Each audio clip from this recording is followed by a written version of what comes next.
Ethan adjusts his tie in a hotel mirror. The suit fits well, but he doesn't feel like himself. He walks into Jake's wedding reception, where old friends from college gather.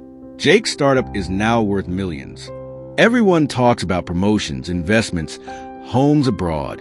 Ethan quietly drinks alone, overwhelmed. He remembers their dorm room, filled with ideas and arguments about changing the world. Now, he works in a logistics company managing shipment tracking. As speeches are made and glasses clink, Ethan sneaks out and drives home alone. Back at his apartment, Ethan scrolls through Instagram. Engagements, launches, awards. He stares at his phone until the screen blurs. He used to write poetry in college. His dream was to become a writer.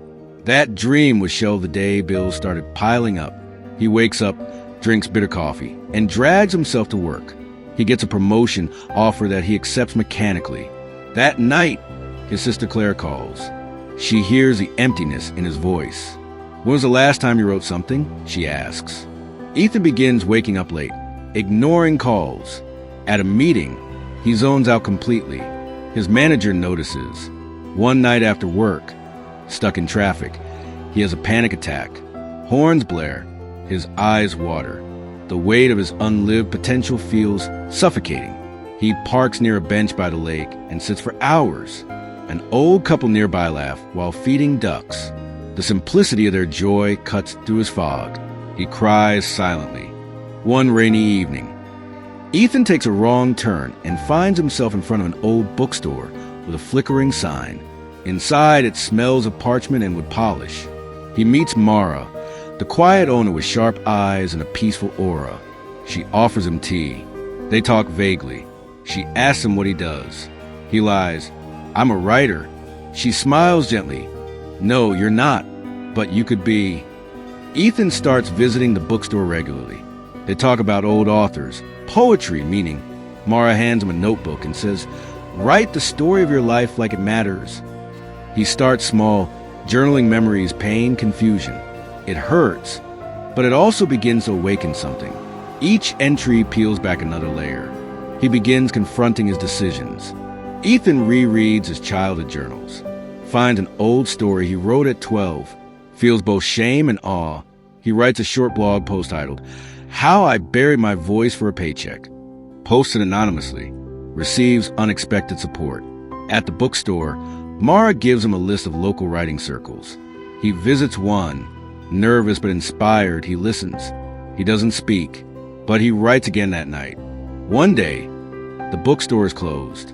A sign, temporarily shut. Mara vanishes. Ethan is shaken. He feels abandoned again. All he had just begun to build starts to feel like an illusion. Back at work, he receives news. He's shortlisted for a National Logistics Leadership Award. All expenses paid trip to Dubai. But instead of joy, he feels dread. Claire visits him for a weekend. They talk deeply. She reminds him that identity isn't about resumes. "You're chasing lives that were never meant for you," she says. That night, Ethan writes a letter to himself 10 years ago.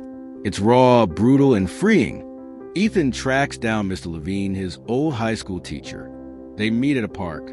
The old man speaks in metaphors, gives him a weathered journal full of quotes. One stands out.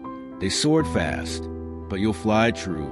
Ethan declines the award and promotion. Instead, he joins a nonprofit teaching creative writing to at-risk teens. He mentors a 14-year-old boy named Luis who reminds him of himself. He starts a blog series, Letters to the Me Who Waited. The posts go viral. Messages pour in. One reader says, "You told my story before I could speak it." At a writing conference, Ethan spots Mara. She shares her story, a former novelist who stopped writing after her daughter's death. "You reminded me how to write again," she says. They hug. The loop completes. Ethan compiles his writings and self-publishes a book. They took off first, but I took off right. Modest success, but it's in a school library, in a recovery center, on someone's nightstand. It matters. Ethan is invited to speak on a global podcast about late bloomers and silent strugglers. He tells his full story. Across the world, a young woman in Nairobi listens. Tears stream down her face. Luis, the boy he once mentored, writes him a letter. Your class saved my life. Ethan sits by the lake again. This time, not to cry, but to breathe, to smile. Some took off first. But I took off right, and I'm still flying.